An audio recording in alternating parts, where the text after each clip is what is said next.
Hello students, this is part 3 of chapter 4 South Asia and the Contemporary World। इस part में हम discuss करेंगे बांग्लादेश के बारे में। पार्ट 1 में पाकिस्तान, पार्ट 2 में नेपाल के बारे में हम ऑलरेडी डिस्कस कर चुके हैं। ठीक है, हम बात कर लेते हैं बांग्लादेश के बारे में। बांग्लादेश में किस तरीके से डेमोक्रेसी इस्टेब्लिश होती है, किस तरीके से यहाँ पर डेमोक्रेसी इस्टेब्लिश होने में जो क्राइसिस होते हैं उसके बारे में बात कर लेते हैं। तो देखिए, बांग्लादेश जो क्रिएशन होता है वो 1971 में होता है। उससे पहले ये पाकिस्तान का पार्ट हुआ करता था। ये 71 से पहले का मैप है ये। इसमें ये वेस्ट पाकिस्तान और ये ईस्ट पाकिस्तान। ठीक है, 71 में ये ईस्ट पाकिस्तान ये ये जो बांग्लादेश के रूप में सामने आया, नए देश के रूप में। और पाकिस्तान से इसका ब्रोकअप होता है। तो देख लेते हैं वो सारा प्रोसेस क्या था और डेमोक्रेसी के इस्टेब्लिशमेंट में क्या प्रॉब्लम थी। तो 1947 के बाद से ही जो वेस्ट पाकिस्तान का जो डोमिनेशन था वो ईस्ट पाकिस्तान पर रहा। लगातार जो उनका जो बंगाली कल्चर था और जो उर्दू जो लैंग्वेज, बंगाली जो लैंग्वेज थी उसको शुरू से ही दबाया जाता रहा। उर्दू वहाँ पर थोपी गई। इस्लामिक जो कल्चर था और बंगाली कल्चर को हमेशा जो है दबाया जाता रहा। इसके लिए प्रोटेस्ट शुरू हो गए थे, स्टार्टिंग से ही। और इसके अलावा जो एडमिनिस्ट्रेशन में या पॉलिटिक्स में जो इनको पूरी तरीके से इनका रिप्रेजेंटेशन नहीं था, लगातार इनको दबाया जाता रहा। तो इस सब के खिलाफ इन्होंने जो प्रोटेस्ट करना शुरू कर दिया था। इन्होंने इसके लिए मूवमेंट्स चलाने शुरू कर दिए थे। और होता ये है 1970 में क्या जो इलेक्शन होता है उसमें शेख मुजीब रहमान जो है, जो आवामी लीग के थे, ये सभी सीट जो है जो ईस्ट पाकिस्तान जो बांग्लादेश है उसकी सभी सीटें जीत जाते हैं ईस्ट पाकिस्तान की। और इसके अलावा जो प्रपोज जो कॉन्स्टिट्यूंट असेंबली होती है उसमें भी ये मेजॉरिटी में होते हैं। लेकिन वेस्ट पाकिस्तान को ये जो बात थी कि बांग्लादेश जो ईस्ट पाकिस्तान है उसका कोई लीडर पावर में आए, ये उनको मंजूर नहीं था। तो उन्होंने जो कॉन्स्टिट्यूंट असेंबली थी उसका ही सेशन बुलाने से, उसको ही जो है मीटिंग बुलाने से जो है मना कर दिया जाता है। ठीक है, और इस इलेक्शन को नहीं माना जाता वेस्ट पाकिस्तान के द्वारा। ठीक है, तो ये क्राइसिस बनता है। और जैसे कि हम जानते हैं कि उस टाइम पर वहाँ पर एक मिलिट्री रूल था वेस्ट पाकिस्तान में और जनरल याहिया खान थे वहाँ पर। तो जो ये जीत कर आते हैं मुजीबुर रहमान, इनको अरेस्ट कर लिया जाता है। और इसके अलावा जो है हज़ारों की संख्या में जो है पाकिस्तान की जो आर्मी होती है उसके द्वारा ईस्ट पाकिस्तान के लोगों को मारा जाता है, उनकी हत्याएं की जाती हैं। और जो आंदोलन वहाँ पर खड़ा होता है उसको ज़बरदस्ती दबाया जाता है।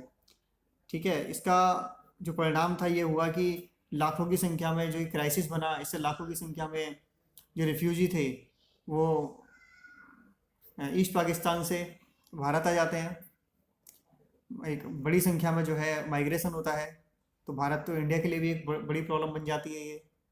तो उसके बाद इंडिया का भी इसमें इंटरफेयर करता है और इसमें फाइनेंशियली जो है और मिलिट्री दोनों ही तरीके से ईस्ट पाकिस्तान को सपोर्ट करता है इंडिया। इससे पाकिस्तान को बुरा लगता है। पाकिस्तान को लगता है कि उसके इंटरनल मामले में ये इंटरफेयर है, भारत जो इंटरफेयर कर रहा है उसके। ठीक है, तो यही फिर कारण बनते हैं जो 1971 का जो वॉर होता है। ठीक है, ये इसका परिणाम फिर ये होता है कि 1971 में इंडिया पाकिस्तान वॉर के रूप में सामने आता है। और फाइनली इसमें जो भारत पूरी तरीके से जीतता है। सिर्फ 13 दिन ये युद्ध चला था इंडिया पाकिस्तान का। और पाकिस्तान की जो मिलिट्री होती है वो सरेंडर करती है और ईस्ट पाकिस्तान जो है वो बांग्लादेश एक नए देश के रूप में उभर कर सामने आता है। ठीक है, तो ये मैप है, ये हम देख सकते हैं इसमें। ये जो मिलिट्री ऑरेंज वाली है, ये इंडिया की फोर्स हैं ये। और ये ग्रीन वाली जो है ये पाकिस्तान की है, जो वेस्ट पाकिस्तान था। और ये येलो वाली जो है ये मुक्ति वाहिनी, जो मुजीबुर रहमान के लीडरशिप में जो बांग्लादेश की जो फोर्स थी, ये मुक्ति वाहिनी वो है। ठीक है, तो इस तरीके से ये बॉर्डर है, ये ईस्ट पाकिस्तान का हुआ करता था, बांग्लादेश का है। तो ये इंडिया जो है इसमें एंटर कर रहा है ये इस तरीके से, और बहुत तेज़ी के साथ में इंडिया इसमें आगे बढ़ता है। और ज़्यादा दिन ये नहीं चलता है वॉर, सिर्फ 13 दिन के अंदर जो पाकिस्तानी आर्मी के जो चीफ होते हैं जनरल नियाजी सरेंडर कर देते हैं, सीज फायर के लिए अपील करते हैं। ठीक है, उसकी पाकिस्तान की जो सेनाएं हैं वो घुटने टेक देती हैं, और इसी के साथ सीज फायर साइन होता है। ये जनरल नियाजी हैं, ठीक है, साइन करते हुए 16 दिसंबर 1971 1971 में ये ढाका में सीज फायर साइन हुआ। ठीक है, और इसी के साथ बांग्लादेश एक नए देश के रूप में उभर कर सामने आता है। ठीक है, स्टार्टिंग में देखिए बांग्लादेश एक सेकुलर इन्होंने अपने आप को बनाया, डेमोक्रेटिक बनाया, सोशलिज्म, ये सारे वैल्यूज इन्होंने रखते हैं कि हम बांग्लादेश जो है इन सारे वैल्यूज़ को अडॉप्ट करेगा। लेकिन ये सारी चीज़ें बहुत लंबे टाइम नहीं चल पाती, बहुत थोड़े से ही शॉर्ट टाइम में। जो मुजीबुर रहमान पहले जो जीते थे, ये शेख मुजीब जो थे, ये पार्लियामेंट्री जो सिस्टम वहाँ पर अडॉप्ट किया गया था उसको एबोलिश करके प्रेसिडेंशियल फॉर्म ऑफ गवर्नमेंट में ट्रांसफ़र कर देते हैं। मतलब ये तानाशाही वाला रूप ले लेते हैं। ठीक है, और सारी जो अदर पॉलिटिकल पार्टीज़ थी उन सबको एबोलिश कर देते हैं, उन सबको ख़त्म कर देते हैं कि सिर्फ उन्हीं की ही पार्टी रहेगी, आवामी लीग। ठीक है, बाकी सारी पार्टियों को ख़त्म कर दिया जाता है। तो इस तरीके से ये डोमिनेंट हो जाते हैं वहाँ पर। और हम देख रहे हैं अब फिर इसी के साथ शुरुआत हो जाती है कि किस तरीके से बांग्लादेश में जो डेमोक्रेसी है वो एबोलिश हो जाती है, और मिलिट्री अपने हाथों में जो है पावर ले लेती है। ठीक है, शेख मुजीब का जो है एक ये मिलिट्री के द्वारा उनकी जो है शेख मुजीब की हत्या कर दी जाती है। ठीक है, उनका असिसिनेट कर दिया जाता है। और जो ये जिया उर रहमान है, ठीक है, ये अपने हाथों में पावर ले लेते हैं। ठीक है, अगस्त 1975 में शेख मुजीब जो थे उनकी हत्या कर दी जाती है। तो इस तरीके से मिलिट्री रूल यहाँ पर आ जाता है। इसके बाद फिर जनरल जियाउर रहमान एक अपनी जो मिलिट्री रूलर थे, इन्होंने एक अपनी एक पार्टी बनाते हैं, नई पॉलिटिकल पार्टी बनाते हैं, बांग्लादेश नेशनल पार्टी। और अपने आप को जो है एक इलेक्शन कराते हैं 1971 में 79 में। और एक अपने आप को जो है उसमें वो जीत जाते हैं वो इलेक्शन। तो एक डमी इलेक्शन ही हुआ होता है। ठीक है, तो इसमें किस तरीके से ये इलेक्शन क्या सही मायने में हुआ होगा, ये ठीक से इलेक्शन क्या ये डेमोक्रेटिक तरीके से हुआ होगा, तो हम बिल्कुल समझ सकते हैं कि ये एक नाम मात्र का दिखावा मात्र था ये। तो इसके बाद फिर से मिलिट्री कॉप होता है और जनरल जियाउर रहमान को भी मार दिया जाता है। ठीक है, और मिलिट्री टेक ओवर फिर से होता है लेफ्टिनेंट जनरल एच.एम. इरशाद की लीडरशिप में। ठीक है, जनरल जियाउर रहमान की हत्या करके अब ये नए लीडर ही आ जाते हैं, ये भी मिलिट्री कॉप होता है। तो हम समझ सकते हैं कि इस तरीके से डेमोक्रेसी बांग्लादेश में सफ़र कर रही थी, और मिलिट्री रूल यहाँ पर लगातार देखने को मिल जाता है। एक के बाद एक हत्याएं हो रही हैं रूलर्स की, और मिलिट्री अपने हाथों में जो पावर ले रही है। और लेकिन इरशाद भी जो है बाद में अपने आप को एक जो प्रेसिडेंट के रूप में अपॉइंट करा लेते हैं। ठीक है, इलेक्शन कराते हैं और 5 साल के लिए प्रेसिडेंट के पोस्ट पर अपने आप को अपॉइंट करते हैं। और लेकिन यहाँ भी मास पब्लिक प्रोटेस्ट शुरू हो जाते हैं इनके खिलाफ, आवाज़ें शुरू हो जाती हैं, लोग खड़े हो जाते हैं, ठीक है, तानाशाही के खिलाफ। और इनको हार कर फिर 1990 में इनको रिज़ाइन करना पड़ता है, ठीक है, क्योंकि प्रोटेस्ट शुरू हो गए थे। और फाइनली 91 में इलेक्शन कराने होते पड़ते हैं इनको। और उसके बाद से डेमोक्रेसी यहाँ पर मल्टी पार्टी से इलेक्शन जो है वर्किंग में है, काम करता रहा, लेकिन क्राइसिस बने हुए हैं उसके बाद भी, हम देखेंगे आगे। तो वहाँ पर मेजरली दो ही पार्टी हैं, अवामी लीग और BNP, Bangladesh national party, nationalist party, ठीक है। 91 के बाद से यही दोनों पार्टियां मेजरली पावर में रही हैं। और ये दोनों जो हैं, ये बीएनपी पार्टी से हैं, ये खालिदा जिया, और शेख हसीना जो हैं ये अवामी लीग से हैं। ये मोस्टली जो टाइम रही हैं, सबसे लॉन्ग टाइम जो है Sheikh Hasina as a prime minister रही हैं, ये पावर में रही हैं। काफ़ी प्रभावशाली महिला के रूप में, एक डोमिनेंट वीमेंस के रूप में ये मानी जाती हैं। तो देखिए, बीएनपी जो खालिदा जिया की जो पार्टी है, 2001 से लेकर 6 तक वो जो पावर में रही, तो इनका जो पीरियड था ये काफ़ी रिस्पॉन्सिबल रहा। ये काफ़ी जो है करप्ट रहे, खुलेआम करप्शन इनके टाइम में हुआ। एक एनजीओ है, इंटरनेशनल ऑर्गेनाइजेशन है, non governmental organisation, transparency international के नाम से, उसने अपनी एक रिपोर्ट दी है जिसमें बांग्लादेश को उसने मोस्ट करप्ट कंट्री के रूप में घोषित किया है 2001 से 2006 के बीच में। इसके अलावा वहाँ पर माइनॉरिटीज़, जिसमें मेनली हिंदू कम्युनिटी है, उनके खिलाफ, उनके अगेंस्ट जो है बहुत ज़्यादा वायलेशन के केसेस सामने आए हैं। इसके अलावा अपोजिशन पर भी अटैक होते रहे हैं। जो 2 सीनियर लीडर्स थे अवामी लीग के, उनका असैसिनेट होता है। और अवामी लीग पार्टी की मीटिंग पर ग्रेनेड से हमला बोला गया, जिसमें 24 लोग मारे गए, ठीक है, 24 लोग जिसमें मारे गए, और करीब 300 लोग जो है इंजर्ड हुए।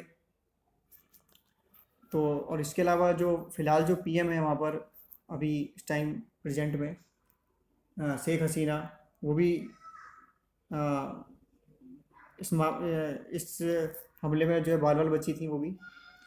इसके अलावा इस मामले में जिया, जो खालिदा जिया है, उन पर और उनके बेटे पर करप्शन चार्जेस लगे हैं, उनको दोषी पाया गया है।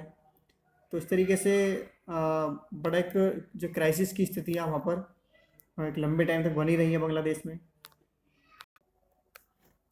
तो देखिए, बीएनपी के मिसरूल की वजह से फिर से मिलिट्री बैकअप होता है, और केयर टेकर गवर्नमेंट के रूप में मिलिट्री फिर से पावर अपने हाथों में ले लेती है 2007 में।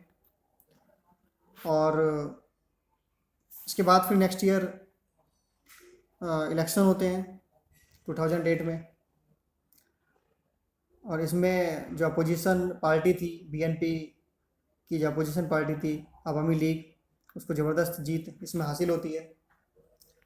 और इसके बाद बीएनपी जो है वो डाउन होती चली गई है इसके बाद यहाँ पर, और अभी तक बीएनपी इसके बाद पावर में नहीं आई है। इसके बाद जब से अवामी लीग भी पावर में आई है, वो एक डोमिनेंट पॉलिटिकल फोर्स के रूप में अब सामने आई है। और बांग्लादेश की रेपुटेशन बहुत ख़राब रही है इस मामले में, ठीक है, कि रूलिंग पार्टी का व्यवहार जो है वो अपोजिशन के प्रति हमेशा से ही सख्त रहा है, चाहे वो बीएनपी के टाइम में अवामी लीग के लिए हो, या फिर अवामी लीग के टाइम में बीएनपी के लिए हो। दोनों ही पॉलिटिकल पार्टी का एक दूसरे के प्रति जो रुख है, जो व्यवहार है, वो बहुत ही अपोजिट रहा है। इसके अलावा एएल हो या फिर बीएनपी हो, दोनों ही ये चीज़ करती आ रही हैं कि जिससे जो मेच्योर डेमोक्रेसी का जो सिंबल है वो हम नहीं मान सकते कि बांग्लादेश में है, ये सक्सेस हो पा रहा है। तो देखिए, जब इलेक्शन होने वाले थे 2013 में, तो इससे पहले ही जो अवामी लीग जो पावर में थी, वो कॉन्स्टिट्यूशन में एक अमेंडमेंट करती है, जिसके द्वारा जो केयर टेकर गवर्नमेंट का जो प्रोविज़न था, जैसे कि 2007 में हमने बात की, कि अगर एक प्रोविज़न ये था केयर टेकर गवर्नमेंट का, कि अगर जो चुनी हुई सरकार है, जो डेमोक्रेटिक गवर्नमेंट है, अगर उसमें कोई प्रॉब्लम है, अगर कोई वो काम ठीक से नहीं कर रही है, करप्शन में लिप्त है, या कोई भी अगर ऐसा इश्यू है कि वो ठीक से काम नहीं कर रही है, तो मिलिट्री इस प्रोविज़न के तहत अपने हाथों में पावर ले लेती थी। 2007 में भी उसने ऐसे ही किया। बीएनपी जब काफ़ी करप्शन में डूबी हुई थी, काम ठीक से नहीं कर रही थी, ये सारी चीज़ें उठ रही थी, देश में काफ़ी माहौल जो है जो टेंशन में था, तो मिलिट्री ने अपने हाथों में जो है पावर ले ली थी 2007 में। तो अब अवामी लीग को भी लग रहा था, क्योंकि उसके टाइम पीरियड में भी कुछ करप्शन हुए थे, तो उसको लग रहा था कि कहीं मिलिट्री फिर से पावर अपने हाथों में ना ले ले। तो इसके लिए वो पहले ही, इलेक्शन से पहले ही कॉन्स्टिट्यूशन में चेंज कर देती है, अमेंडमेंट कर देती है, और इस प्रोविज़न को ख़त्म कर देती है। ठीक है, तो इसके खिलाफ बीएनपी पार्टी इस बात से काफ़ी नाराज़ हो जाती है कि ये जो पार्टी ये जो किया गया था चेंज, ये जो अमेंडमेंट किया गया था, उसको उससे नाराज़ होती है और इसको एक क्रिटिकल मुद्दा बना देती है। ठीक है, और कहती है कि जब तक ये अमेंडमेंट ख़त्म नहीं किया जाता, या पुराना प्रावधान जो केयर टेकर वाला जो प्रोविज़न था वो वापस नहीं नहीं लाया जाता, तब तक वो इलेक्शन में पार्ट नहीं लेगी। ठीक है, और इस तरीके से बीएनपी जो है प्रोटेस्ट करना शुरू कर देती है, और ये प्रोटेस्ट जो है काफ़ी वायलेंट हो जाता है, और इसमें बहुत सारे लोगों की मृत्यु होती है, बहुत से लोग मारे जाते हैं, और वो कहती है कि वो इलेक्शन में पार्ट नहीं लेगी, इलेक्शन में हिस्सा नहीं लेगी जब तक ये प्रोविज़न नहीं लाया जाता है। लेकिन 2014 में इलेक्शन होते हैं, और इस वायलेशन से जो बीएनपी जो पार्टी थी, इसकी जो छवि थी और ज़्यादा ख़राब होती है। ठीक है, और वो जो इलेक्शन होते हैं 2014 के, इसमें पार्ट नहीं लेती, कोई इसमें हिस्सा नहीं लेती है। लेकिन एक समय ऐसा भी था जब ओपिनियन पोल ये कह रहे थे कि बीएनपी पार्टी वापस सत्ता में आ सकती है, लेकिन क्योंकि जो है आवामी लीग भी काफ़ी ऐसे केसों में रही थी जिसमें करप्शन के मामले सामने आए थे, तो ये लग रहा था कि बीएनपी पार्टी फिर से वापस आ सकती है। लेकिन बीएनपी पार्टी इलेक्शन में पार्टिसिपेट ही नहीं करती है, और इस तरीके से बहुत ज़्यादा प्रोटेस्ट में लोग जब मारे जाते हैं तो उसकी भी छवि ख़राब हो जाती है। ठीक है, तो फाइनली इसमें यही होता है कि अनपोज होता है इलेक्शन, ये आवामी लीग ही इसमें जो पार्टिसिपेट करती है, तो ये इलेक्शन उसी के फेवर में जाना ही था। बीएनपी इसमें क्या कहते हैं, पार्टिसिपेट ही नहीं करती इस इलेक्शन में, अपने कैंडिडेट ही नहीं खड़ी करती है, तो ये सीधे सीधे इसमें आवामी लीग के ही जीतने थे। हालांकि बाद में बीएनपी मना कर देती है इस इलेक्शन को कि हम मानते ही नहीं हैं, लेकिन चूँकि टेक्निकली तो आवामी लीग ही जीत में ही होती है वो, क्योंकि टेक्निकली तो हम उसको गलत नहीं कह सकते। तो इस तरीके से यहाँ पर ये क्राइसिस रहा था। तो देखिए, इसके बाद जो खालिदा जिया थी, जो फॉर्मर प्राइम मिनिस्टर जो पहले रही थी यहाँ पर 2001 से लेकर 6 तक, इनको अरेस्ट किया जाता है। 5 साल की इनको सज़ा सुनाई गई,